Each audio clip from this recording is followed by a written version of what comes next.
بالآخر پاکستان تحریک انصاف پر الیکشن کو متنازع بنانے کے حوالے سے باقاعدہ الزام لگ گیا، اور الزام لگایا بھی کس نے ہے؟ پاکستان مسلم لیگ نواز کے صدر شہباز شریف نے۔ ماشاءاللہ سے لاہور ہائی کورٹ کے سنگل جج جسٹس علی باقر نجفی، انہوں نے تو سونے پہ سہاگے کا کام کیا، فوری طور پر حکم امتناعی بھی جیسے جاری ہو گیا۔ پاناما کے فیصلے کے اوپر جب میاں برادران نے مٹھائی تقسیم کی تھی تو پھر پی ٹی آئی کے لوگ ماشاءاللہ پڑھے لکھے لوگ کہہ رہے تھے کہ انہیں انگریزی نہیں آتی، انہیں چاہیے کہ ترجمہ کرا کے پڑھ لیں پھر مٹھائی بانٹیں۔ تو اب ماشاءاللہ پی ٹی آئی جو ہے خود اس مقام پر آ کر کھڑی ہو گئی ہے۔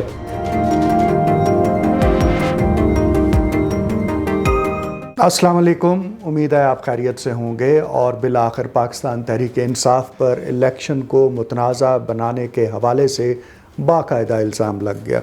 اور الزام لگایا بھی کس نے ہے؟ پاکستان مسلم لیگ نواز کے صدر شہباز شریف نے، کیونکہ پاکستان تحریک انصاف ایک ریٹ پٹیشن لے کے گئی لاہور ہائی کورٹ میں، جس کے اندر کہا گیا کہ جو ایگزیکٹو ہے، یعنی جو ڈسٹرکٹ ایڈمنسٹریشن ہے یا جو انتظامیہ ہے، اس کو آپ ریٹرننگ آفیسرز لگا رہے ہیں جن کے اوپر ہمیں اعتماد نہیں ہے، اعتبار نہیں ہے، اور ان کی جگہ پر جوڈیشری سے، عدالتی عملے میں سے آروز لگائے جائیں۔ اس کے اوپر ظاہر ہے جب ایک اپلیکیشن میں یہ پریئر کی گئی ہوگی، اس کے ساتھ ساتھ ایک اور اپلیکیشن دی گئی ہوگی کہ جب تک آپ اس کیس کا فیصلہ نہیں کرتے ہیں تب تک آپ ایک حکم امتناعی جاری کر دیں۔ اور ماشاءاللہ سے لاہور ہائی کورٹ کے سنگل جج جسٹس علی باقر نجفی، انہوں نے تو سونے پہ سہاگے کا کام کیا، اگرچہ آج کل ہائی کورٹس کے اندر حکم امتناعی یا سٹے آرڈر لینا ایک جوئے شیر لانے کے مترادف ہوتا ہے، کیونکہ ڈسکریج کرتی ہیں کورٹس کہ آپ لوگ جو ہیں وہ سٹے آرڈر لے کر بیٹھ جاتے ہیں اور پھر دہائیوں پر اس معاملے کو لٹکائے رکھتے ہیں، کیسز کے فیصلے نہیں ہوتے ہیں۔ تو اس لیے عمومی طور پر ہائی کورٹ کے اندر اب یہ ایک نیا ٹرینڈ ہے کہ جس میں وہ حکم امتناعی کو ڈسکریج کیا جاتا ہے، لیکن یہ ایک ایسا کیس ہے جس کے اندر فوری طور پر حکم امتناعی بھی جیسے جاری ہو گیا، اور پھر اس کے بعد جب پی ٹی آئی کو سمجھ آئی کہ ان کے ساتھ ہوا کیا ہے، تو وہ وہی صورت بنی جو وہ پاناما کے فیصلے کے اوپر جب میاں برادران نے مٹھائی تقسیم کی تھی تو پھر پی ٹی آئی کے لوگ ماشاءاللہ پڑھے لکھے لوگ کہہ رہے تھے کہ انہیں انگریزی نہیں آتی، انہیں چاہیے کہ ترجمہ کرا کے پڑھ لیں پھر مٹھائی بانٹیں۔ تو اب ماشاءاللہ پی ٹی آئی جو ہے خود اس مقام پر آ کر کھڑی ہو گئی ہے کہ اول تو انہوں نے بڑی خوشی کا اظہار کیا،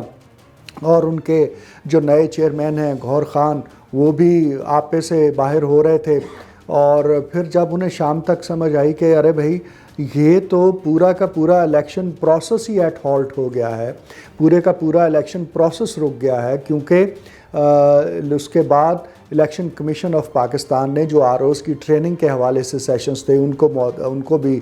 انہوں نے ڈیفر کر دیا، کیونکہ ان کو بھی یہ جب میسج مل گیا کہ بھئی یہ ابھی الیکشن پروسیس کو آر اوز کی تعیناتی کے نوٹیفیکیشن کو معطل کر دیا گیا ہے، تو اب پتہ نہیں کورٹ کیا فیصلہ کرے گی، چنانچہ ہم کاہے کی ٹریننگ دیں گے۔ تو اس اعتبار سے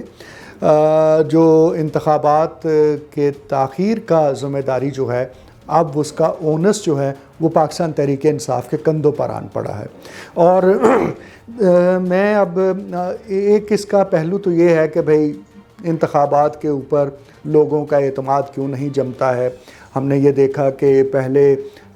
وہ جو ہیں لوکل ایڈمنسٹریشن کرواتی تھی، پھر اس کے اوپر اعتراضات ہوئے اور کہا گیا کہ جناب یہ لوکل ایڈمنسٹریشن کو تو local M N As M P As جو ہیں وہ انفلوئنس کرتے ہیں، انہی کے بھتیجے بانجے جو ہوتے ہیں وہ وہاں پر بھرتی ہوئے ہوتے ہیں، تو اس کو آپ فوج کی نگرانی میں کرائیں۔ چنانچہ فوج آ گئی اس سارے کام میں۔ پھر یہ سمجھ آئی کہ بھئی فوج جو ہے وہ تو پورے کا پورا الیکشن مینیپولیٹ کر جاتی ہے، اور جو باکسز ہیں اگر وہ موقع پر نہیں چینج ہوتے تو جب تک وہ ڈی سی آفس پہنچتے ہیں اس میں چینج ہو جاتے ہیں۔ پھر یہ مطالبہ آ گیا کہ جناب عدلیہ کروائے، اور عدلیہ کا بھی الیکشن جو ہے اس کو 2013 کے الیکشن کو آروز کا الیکشن زرداری صاحب نے کہہ دیا، اور اسی طرح سے عمران خان نے کہا کہ منظم دھاندلی ہوئی تھی، جس کے اوپر بیچاری جوڈیشری کو، چیف جسٹس کو ایک انکوائری کمیٹی بنانی پڑی، اور اس کے کمیشن بنا، انکوائری کمیشن، اور اس نے پھر عمران خان کے وکیلوں کو سنا۔ اعتزاز احسن جو کہا کرتے تھے کہ جناب اندر جو وہ آپ بیگز کھولیں گے تو اندر سے آپ کو بلیاں ملیں گی، اور بعض بلیاں ایسی ہوں گی جن کی دمیں آپس میں بندھی ہوئی ہیں۔ لیکن جب اعتزاز احسن کو بلایا گیا اس انکوائری کمیشن میں اور اس پر انہوں نے سارا سنا تو کوئی ایسا ثبوت پیش نہیں کر سکے، اور 4 حلقوں کی جو بات تھی کہ جناب 4 حلقے کھولے جائیں، وہ بات تو ہوتی رہی تھی۔ اب یہ ساری صورتحال جو ہے اس میں جو ضلعی انتظامیہ ہے اس کے اوپر بھی اعتماد نہیں رہا، پھر اسی طرح سے ہم دیکھتے ہیں کہ فوج پر اعتماد نہیں رہا ہے، پھر اسی طرح سے ہم دیکھتے ہیں کہ عدلیہ پر اعتماد نہیں رہا ہے۔ تو ہمارے پولیٹیشنز نے گریجولی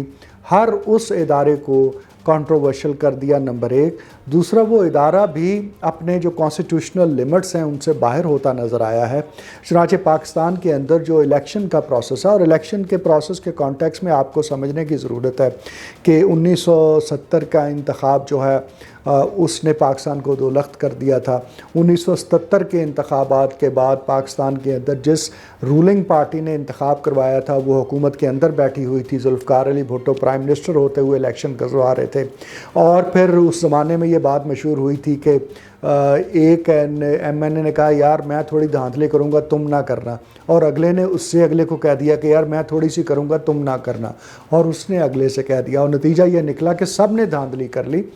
اور پھر ایک ایسا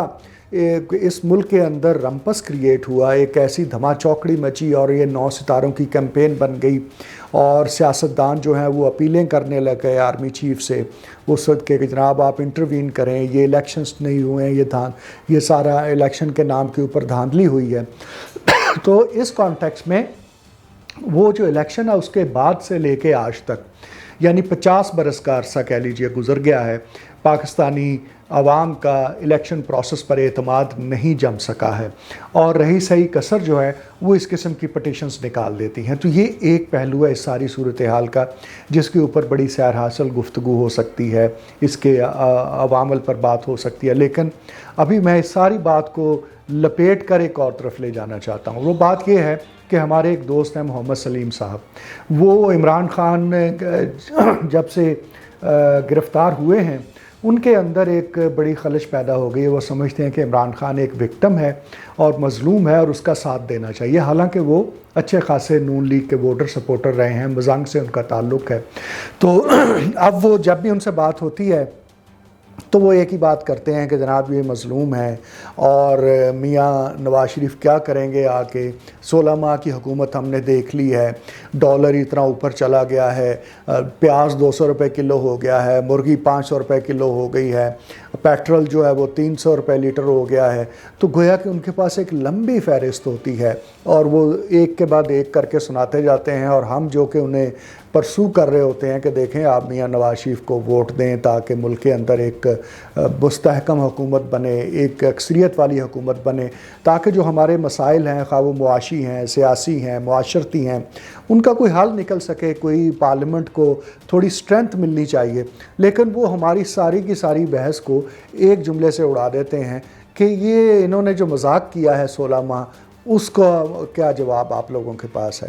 تو گزشتہ روز میں نے ان سے کہا کہ سلیم صاحب یہ مذاق آپ مجھے بتائیے شروع کس نے کیا تھا؟ کہنے لگے کیا مطلب؟ میں نے کہا آپ کو معلوم ہے جب